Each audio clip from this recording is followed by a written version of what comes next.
Well, I have a good news. You can see how my bit's excited for it actually. Hybrid is actually possible to play on Druid. It's not bad.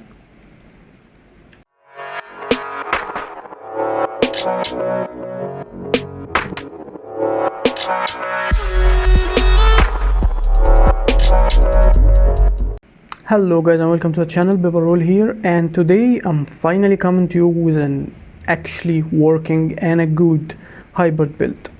I always say to people who are asking me for hybrid that it's not worth it. It is kinda get both the bad sides of power and condition, and doesn't have damage to put in both of them. I don't want to say I was wrong because I still have a really good point about this, but you can actually still sustain enough damage through power and condition that you cannot be countered by simply too much cleanse for condition or too much barrier protection, stuff like this for power. So this build will always have something to carry it. Does it have downsides? Of course, especially it's a hybrid build, but it will work actually great, and it even have some advantages over my main build. So if you were playing my main build or one of them like SoulBeast or something, you're gonna need this build around too, especially if you're playing condition druid, because this build can offer you stuff that the other one doesn't. So let's start comparing them really fast. This one will give you longbow access, and that means you can hit on top of the walls, and this way you can destroy siege or pressure people inside the zerg or a small group. Like you can destroy trebuchets that attacking your tower, arrow cart, stuff like this.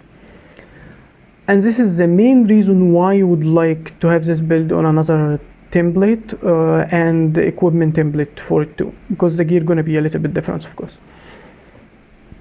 So let's get to the build itself. First, I need you to really get to this point. You don't have to follow my exact equipment setup. There are things that cannot be changed. It will affect the build, I will mention them. But you don't have to have the same states for armor, trinkets, weapons. You don't have to. The general idea is that you're gonna need condition setup, like condition damage, you can have some expertise, you're gonna need some toughness, vitality, power, precision, and ferocity. How you're gonna split your gear between having all those states, it's kind of up to you. Whatever suits you more. If you like to play something really glassy and you have no problem with it, like you love power droid, the glass cannon of staff longbow, which doesn't really work as a build right now, this build actually make it work. It is possible to play a power droid because you have an extra source of damage and even survivability. I tried it first with a mix of Grieving and Viper, with power, precision, frosty, and condition damage, and Viper, power, and if I remember correctly, give me a second, power, precision, condition, expertise. One of the frosty and one of the expertise. But it was exotic, I don't have the ascended, so I felt it a bit weaker and too glassy for my liking. Was of course I had some healing too. So I switched it to a mix of my own gear. So the thing is, I use a full armor of condition style with mix of a trailblazer and shaman, as you see. And even one of piece of it is actually apothecary. So like I said, it's not really exact, or doesn't really matter this much what is the pieces. So my longbow is actually Berserker, power, precision, and frosty, with sigil of accuracy and agony for more bleeding duration and critical chance on longbow especially. And I use the same staff, an apothecary staff with agony and energy. My back piece is Trailblazer, my amulet is Berserker, and I didn't have 2 rings of Berserker, so I ended up using this one, a mix, power, precision, vitality, and frosty. If you have Berserker, you better use Berserker. And those are the accessory I have as ascended. I don't have anyone else for power, I mean. So I use them. They have vitality, and we don't want to lower the vitality too much, so 20k is kind of decent. As you see, this is my power, this is my precision, ferocity, My bleed duration is 75%, and my condition damage is even less than 1k. It look really low to you, but we have a lot of bleed access and it is a hybrid, so of course it's gonna be little. As you see, my condition is way higher on the staff. Like look, 6k and 7k. But like I said, I didn't really care much of how the accurate use of the gear. I use Rune of the Krait and Agony in both weapons, so that's 70% bleed duration. And I have Trailblazer for few pieces that got it up to 75. So the build itself, we actually use the same druid traits, the same wilderness survival traits, and skirmishing, we don't use short bow, so we move from light on your feet to vicious quarry, and this is extremely important. You cannot use this build with quick draw. I actually don't like quick draw in druid in general, because it works on not only weapon swipe, like when you move from longbow to staff, it works every time you use Celestial Avatar. But it has a cooldown of 9 seconds. Usually you will not be inside Celestial Avatar for 9 seconds. I mean, sometimes you would, sometimes you won't, if you want just a condition cleanse and immediately stealth if you're kiting. So you're gonna wait more than the cooldown itself to swipe to the second weapon. When you enter Celestial Avatar, you would have quick draw, access to it for 5 seconds, first skill you use, except the first one. Gonna be 60% less cooldown, and then you leave, you then get quick draw again. So if you, let's say on your longbow, you knock back someone, it's still 15 seconds. It will not change. So that's a problem. Another problem, it messes up with my rotation actually. When I use Celestial Avatar, I would like to use skill 2 and immediately skill 3 for area cleansing condition combo field. So this skill would remove 3 condition, and now it removes 4. And I got the blind triggered around me and the daze, and immediately use natural conversion skill 5 on Celestial Avatar to trigger ancient seed on everyone around me. This trait. So this was a downside. That's why I don't like quick draw. But actually, it's not a matter of really liking. I tested the build with many things, quick draw one of them. The build count on Vicious Quarry. You can't really play without it. Why? As you see, this build is fully survival skills, and we use Vicious Quarry when we get any Fury. We have 30% critical chance extra, because it gives us 10% extra from the Fury, and the Fury itself is 20, and give us 250 ferocity. You see how much critical chance do we have? It's kinda low. Of course, we have another 10% if we are flanking for condition, for critical chance and damage actually. So if we are flanking, this is actually about 50. But once we trigger Fury, look at the numbers. It is so high. If we have the Bloodlust, these numbers can get way higher even. So we count too much on the Fury from it to push our power damage even further.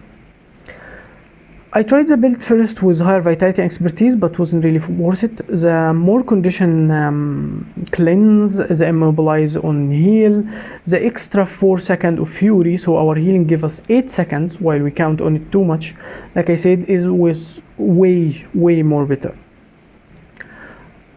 This trait doesn't really worth it, because even if you're gonna trigger a lot of critical hits, it's only 1 every 3 hits, and it's really incredibly low damage, and the vigor is way better for survivability. So this build gonna feel as survival, almost, or at least close to the normal druid we used to play, guys. But we have enough modifier to push power and condition damage. So another downside to it, we do not have the traits that support longbow as a weapon. So longbow can only hit 1 target. You see, I'm gonna mark this one and hit. All the hits going only for the first, and that's kind of a downside, but it's not a real downside if you're actually fighting 1v1. That's why I told you this build work for it, but you can still fight from range multiple target using staff, as you see, and can do a decent damage, especially if triggered with quickness and stuff. So now let's talk about our bits too. I use the same food, let's talk about the food first. I use the same food, is actually the healing one because it helps fill the Celestia avatar, and extra condition damage because condition damage is still more valuable than power. We have power on both weapons, but we need to trigger as much condition damage as possible. So the bit I use it as the same as the normal druid, Ragazelle and Electric Wyvern, or you can use actually Jacaranda. Why? Because Jacaranda can really perform using a lot of damage. It can root a single person through a projectile, giving you even some vulnerability on him, and it can, as you see, do an AoE bar damage that's extremely decent, and it's gonna help you with your burst. Okay, let's see how this burst work. I would hit using knockback and let Ragazelle go, trigger immediately the other skill, switch bit, goes the immobilize quickness to trigger it fast, and then go full burst like this. I could even go with this and start using nature conversion for more CC, triggering the blind first mostly, and then ancient seed. If the person keep not cleansing this, I can go really ham on them with a huge damage. So as you see, the normal burst is using sharpened stone with Ragazelle, knockback, heat daze, and then lunge. If you can trigger all this, with you immediately using this skill, remove from Ragazelle to Jacaranda with quickness, and then trigger skill 5. Barrage is not really for defensive purposes in this build. It can be hugely used for damage, really for damage, not only to trigger cripple or have some extra damage. You can cover yourself really good with it. This skill is amazing. Like when it comes off cooldown, let's say you're fighting a thief, for example, like you go knock this back and hit it, and thief stealth, you can trigger this with quickness and go for Jacaranda. When the thief wanna hit you here, he gonna have to take damage, and immediately you can immobilize him with Jacarandas, triggering more ancient seed and immediately going with burst on him. You can use entangle, you can kite, go to staff, stuff like this. So another few tips why I use quickening Zephyr, not only for the fury and better burst for condition or power in general because of the quickness, it also gives us super speed, and that can help us kite a lot. It gives the same quickness and super speed to our bits too, so they can do more damage, they can reach our enemies faster, trigger the CC faster, stuff like this. And also it's an on-demand all the time condition removal, and we do not have as much swiftness as we used to. You see, we can trigger 9 seconds swiftness on 9-second cooldown every time we weapon swap. So even accessing Celestia avatar will trigger this trait. I was in combat. Anyway, you see, I hit, and immediately when I go to another weapon, I get the fury and swiftness. But that's it. There is no other swiftness source. So we can get super speed for 3 seconds from leaving Celestia avatar, and now we can have super speed from this skill as well. With combined with our staff for kiting and the dodges, lightning reflexes, we can have really good amount of mobility. So this skill is useful for way too many things, and it even helps you trigger something like barrage so fast, not taking all this 2 seconds for it. So as you notice also, the fury is kinda short in duration, 4 seconds from every skill, but we have a lot of it on demand. For every skill we use, we're gonna have more fury, and even weapon swipe gonna have more fury, and the trait, as I told you, will trigger even on Celestia avatar. So that gives you a lot of fury most of the fight at least, and it works also on the fury given to you from people. So small scale fights or even zergs can be extremely helpful.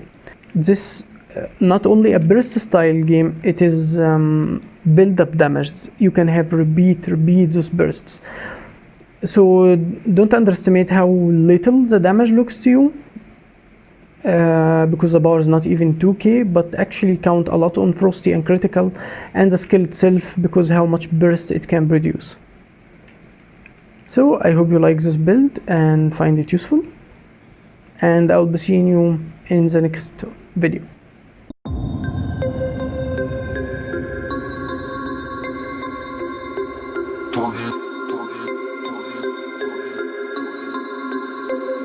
We about to turn it on.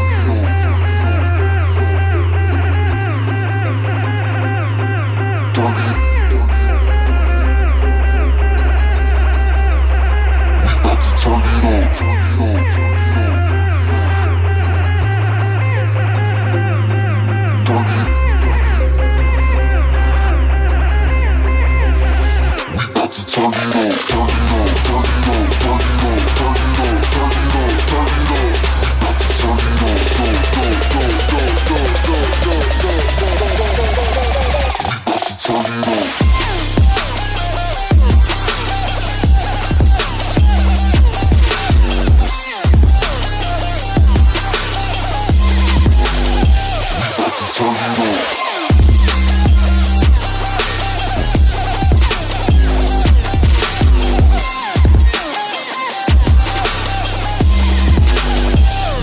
turn it on.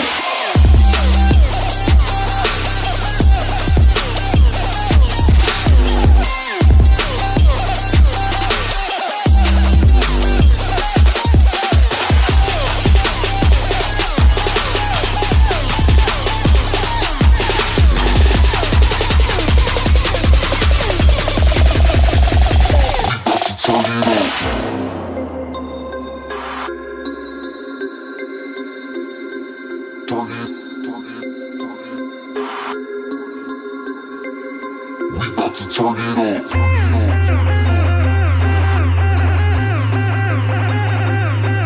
Turn it. We about to turn it on. Turn it. We about to turn it on. Turn it on. Turn it on. Turn it on. Turn it on. Turn it on. Turn it on. We about to turn it on. Go, go, go, go, go, go, go, go, go.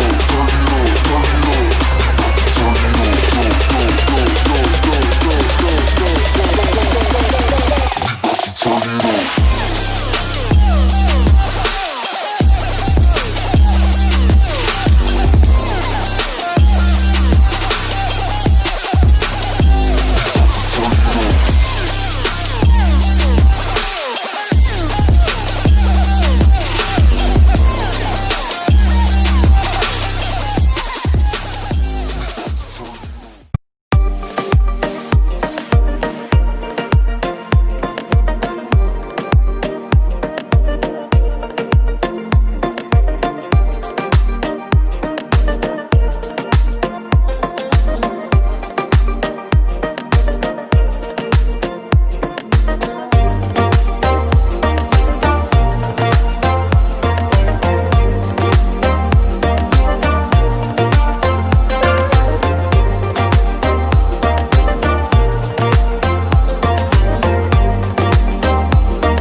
Comme si je n'existais pas.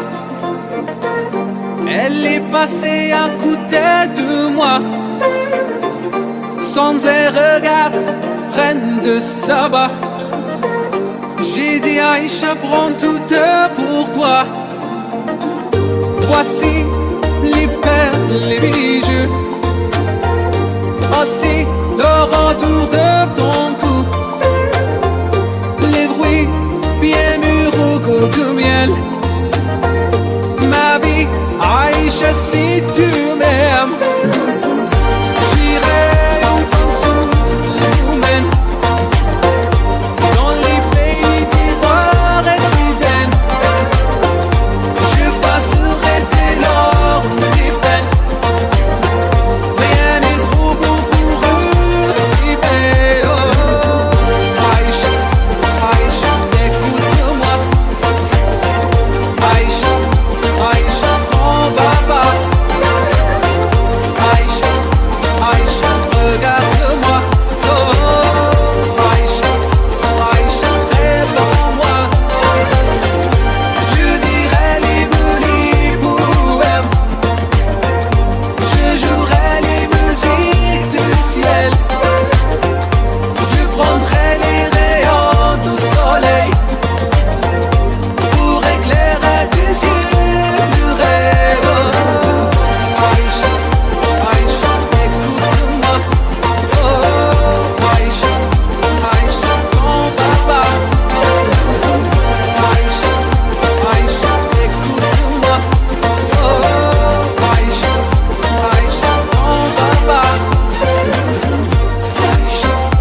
حياتي تمنيت نعيش معك غير انتي عايشة عايشة écoute-moi عايشة عايشة أنا نبغيك عايشة عايشة on va pas عايشة عايشة بنموت عليك عايشة عايشة réponds-moi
see the light inside you, brighter than the skies. Hold on, just let us escape.